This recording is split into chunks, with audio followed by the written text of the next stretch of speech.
భద్రాద్రి కొత్తగూడెం జిల్లా భద్రాచలం శ్రీ సీతారామచంద్ర స్వామి దేవస్థానంలో మంగళవారం పూజ్యశ్రీ బాలస్వామీజీ పెనుగొండ క్షేత్రం పీఠాధిపతులు స్వామివారిని భక్తి శ్రద్ధలతో దర్శించుకున్నారు. ఈ సందర్భంగా ఆలయ ఈవో దామోదర్, ఆలయ అర్చకులు స్వామీజీకి ఘన స్వాగతం పలికారు. ప్రత్యేక పూజల్లో పాల్గొన్న బాలస్వామీజీ శ్రీ సీతారామచంద్ర స్వామి ఆశీస్సులు స్వీకరించారు. అనంతరం ఆలయ సాంప్రదాయాల ప్రకారం తీర్థ ప్రసాదాలు అందజేసి వారిని సత్కరించారు.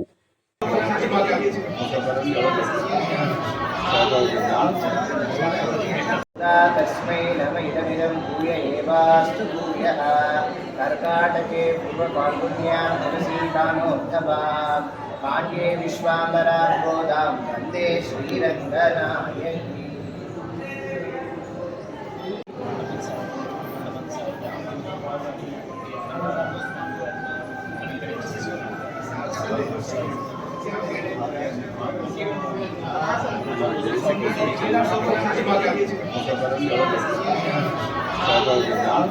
Gracias.